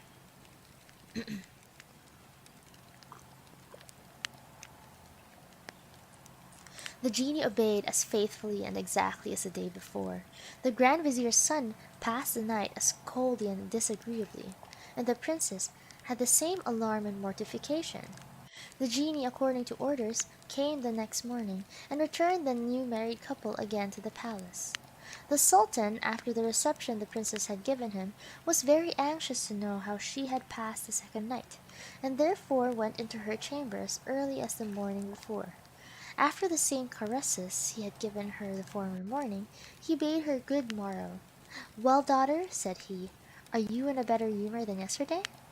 Still the princess was silent, and the Sultan perceived her to be in greater confusion than before, doubted not that something very extraordinary was the cause, but provoked that his daughter should conceal it. He said to her enraged, with his saber in his hand, "Daughter, tell me what is the matter, or I will cut off your head." The princess, more frightened at the tone of the enraged Sultan than at the sight of the drawn saber, at last broke silence, and said with tears in her eyes, "My dear father, I ask your majesty's pardon if I have offended you, and hope that out of your goodness you will have compassion for me." After this preamble, which appeased the Sultan, she told him what had happened to her in so moving a manner, that he, who loved her tenderly, was most sensibly grieved. She added, "If your majesty doubts the truth of this account, you may inform yourself from my husband, who will tell you the same thing." The Sultan immediately felt all the uneasiness so surprising an adventure, which must have given the princess. "Daughter," said he, "you are much to blame for not telling me this yesterday, since it concerns me as much as yourself.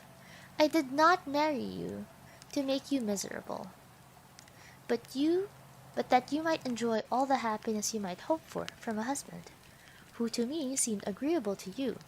Efface all these troublesome ideas from your memory. I will take care that you shall not have more disagreeable experiences." As soon as the Sultan had returned to his own apartment, he sent for the Grand Vizier. "Vizier," said he, Have you seen your son, and has he told you anything?" The vizier replied, "No." The sultan related all the circumstances of which the princess had informed him, and afterwards said, "I do not doubt but that my father has told me the truth, but nevertheless I should be glad to have it informed by your son, therefore go and ask him how it was." The Grand Vizier went immediately to his son, and communicated what the Sultan had told him, and enjoined him to conceal nothing, but to relate the whole truth. "I will disguise nothing from you, father," replied the son, "for indeed all that the princess has stated is true. Yet I must tell you that all these circumstances do not in the least lessen these sentiments of love and gratitude I entertain for her. But I must confess that notwithstanding all the honor that attends marrying my sovereign's daughter, I would much rather die than continue in so exalted an alliance. If I must undergo much longer what I have already endured, I do not doubt but that the princess entertains the same sentiments, and that she will be readily agreed to have a separation which is so necessary between both for her purpose and mine." Um, sorry? Wait, hold on. "Therefore, father, I beg, by the same tenderness which led you to procure me so great an honor, to obtain the Sultan's consent that our marriage may be declared null and void."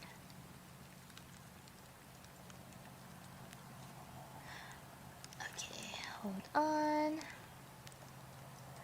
Notwithstanding the Grand Vizier's ambition to have his son allied to the Sultan, the firm resolution he saw he had formed to be separated from the princess caused the father to give his majesty a full account of what had passed, begging him finally to give his son leave to retire from the palace, alleging it was not just that the princess should be a moment longer exposed to so terrible a persecution upon his son's account. The Grand Vizier found no great difficulty to obtain what he asked, as the Sultan had determined upon it already. Orders were given to put a stop to all rejoicings in the palace and town, and expresses dispatched to all parts of this dominion to countermand his first orders, and in a short time all merrymaking ceased.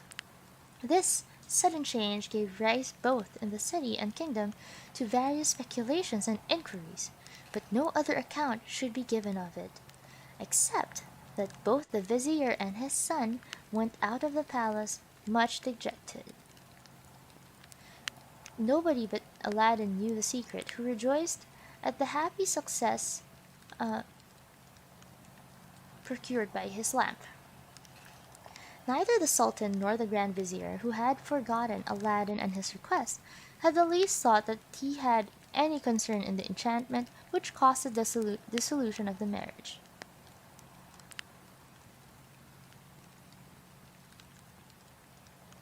Alright.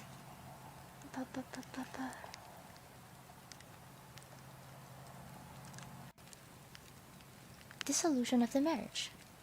So Aladdin waited till 3 months were completed, which the Sultan had appointed for the consummation of the marriage between the Princess Badrulbudur and himself, and the next day sent his mother to the palace to remind the Sultan of his promise. Alright. So, I think I will be ending the stream on this note.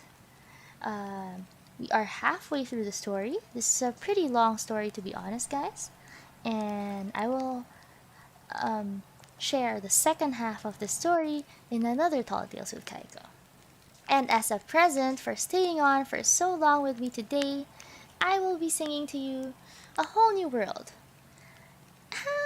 Okay, I have not practiced this, by the way, so just so you know. But we'll try our best. Let me just look it up for you.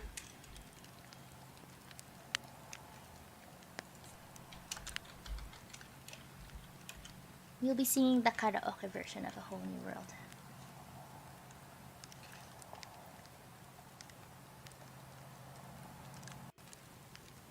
here we go. Let's go with this one.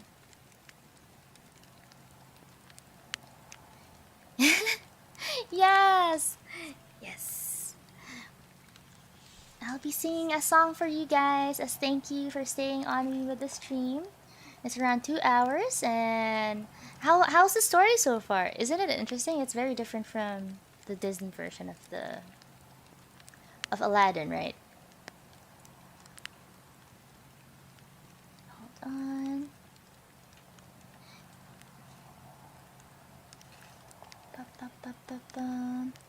Okay, there we go. I think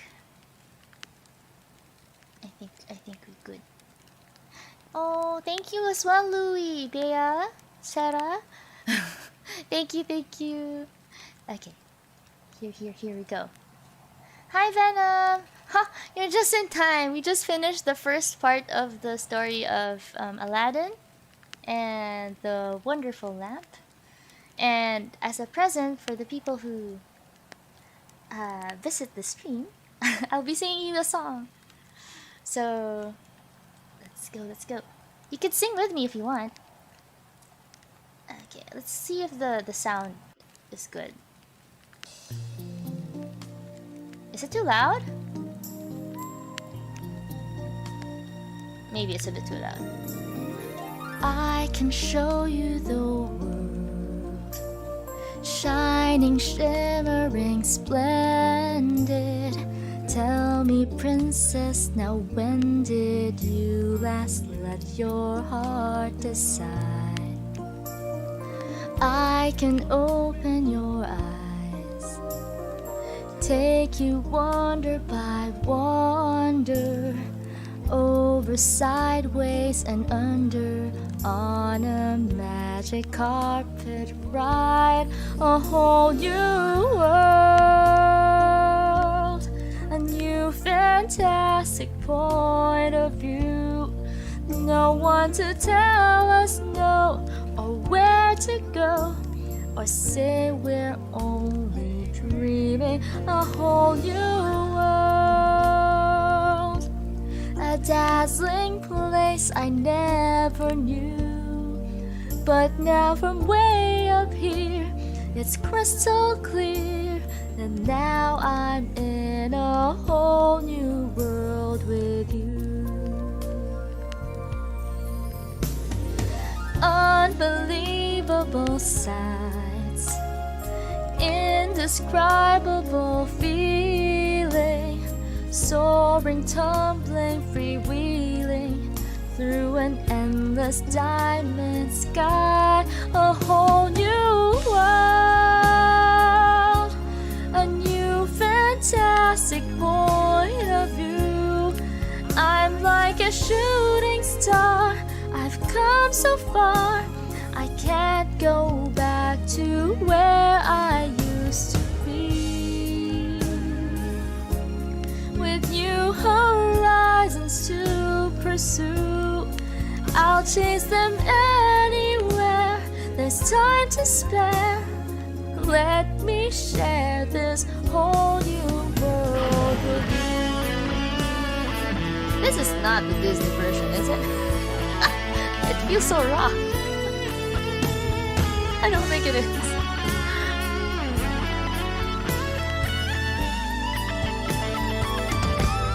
A whole new world, a new fantastic point of view.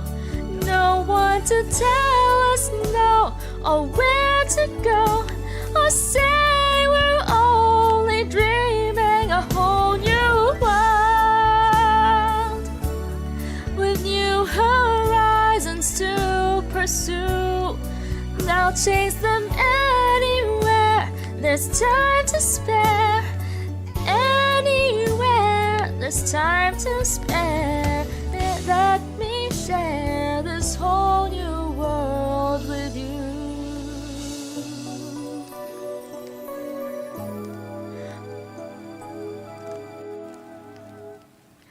A whole new world, there's where we'll be.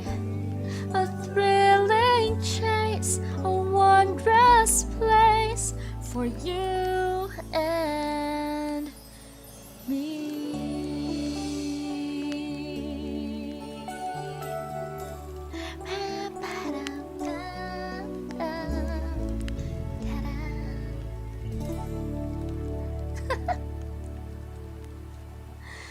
Okay. So that is my A Whole New World gift to you guys. I hope you enjoyed that. I made some mistakes. It's kind of hard to sing after speaking for so long like that. Oh, I'm glad you guys enjoyed it. Thank you, thank you, thank you. Yeah, it was a very different cover. Definitely, it was a more rock version.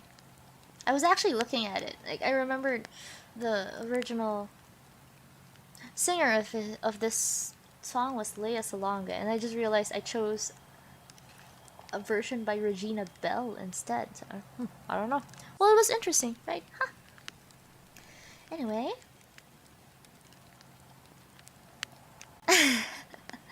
Thank you, thank you. I hope you guys enjoy that. Okay, I'm glad that you guys enjoyed that. Thank you so much for joining me today in Tall Tales with Kaiko, Part 1. Okay, I'll be coming back next week with Part 2, or maybe within the week. I'm not sure because, I don't know, streaming for like 2 days only in a week is kind of boring, isn't it? I want to stream some more, and unfortunately, I have this schedule set. I'm thinking like, me, I want to go beyond that schedule, you know? Okay, anyway. Thank you so much for joining me. Thank you guys. Thank you, Louis, Venom, Bea, Sarah, 171. Thank you, thank you. I hope you all have a wonderful evening. Okay?